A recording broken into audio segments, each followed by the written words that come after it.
নির্বাচনী জনসভায় অংশ নিতে আজ রংপুরে যাচ্ছেন বিএনপি চেয়ারম্যান তারেক রহমান। জনসভা জনসমুদ্রে রূপ দিতে ঐক্যবদ্ধ নেতাকর্মীরা। সফরে উত্তরাঞ্চলের মানুষের প্রত্যাশার পালে হাওয়া লাগবে বলে মনে করছেন অনেকেই। নিরাপত্তায় কঠোর অবস্থানে আইন শৃঙ্খলা বাহিনী। রংপুর থেকে জুয়েল আহমদের রিপোর্ট, ক্যামেরায় শাহনাজ জানি।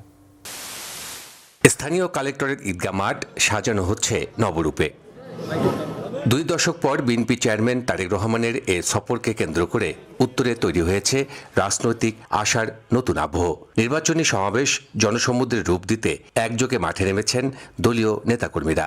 আমাদের রংপুরের মানুষ অনেক বেশি উচ্ছ্বাসিত, তারা অধীর আগ্রহে অপেক্ষা করছেন আমাদের প্রিয় নেতাকে দেখার জন্য। রংপুরবাসী ওনাকে দেখিয়ে দিবে যে কতটা ভালোবাসা নিয়ে সবাই অধীর আগ্রহে অপেক্ষা করছে। তারেক রহমান তারুণদেরকে নিয়ে যে স্বপ্ন দেখছেন, সেই স্বপ্ন ছোঁয়া রংপুরে লাগবে এবং উন্নয়নের ছোঁয়া রংপুরে লাগবে। তারেক রহমানের নাম যখন আসবে বিএনপির মধ্যে, মানে নেতাকর্মীদের মধ্যে, তখন কোনো আর ভেদাভেদ থাকে না, ভেদাভেদ থাকবে না। সবাই ঐক্যবদ্ধভাবে তারেক রহমানমুখী হবে এবং তারেক রহমানের প্রোগ্রামকে সাকসেস করার জন্য কাজ করবে।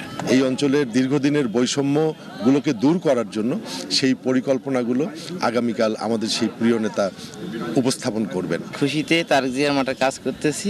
আজকে থাকবো, কালকে থাকবো, পরশু থেকে চলে যাব। বিএনপির পক্ষে এই অঞ্চলে ব্যাপক গণজাগরণ সৃষ্টি হয়েছে। এই জাগরণ আগামীকালে জনসভার মধ্যে একটি বহিঃপ্রকাশ ঘটবে। রংপুরের ঐতিহাসিক ঈদগাহ মাঠে এই জনসভা অনুষ্ঠিত হবে। সেই জনসভার স্থল ছেড়ে গোটা রংপুর শহর কালকে জনসমুদ্রে রূপান্তরিত হবে।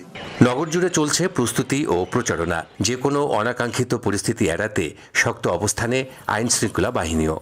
আগামীকালকে যে বড় প্রোগ্রাম হতে যাচ্ছে, সেটাতেও আমাদের আইন শৃঙ্খলা বাহিনী সতর্ক থাকবে।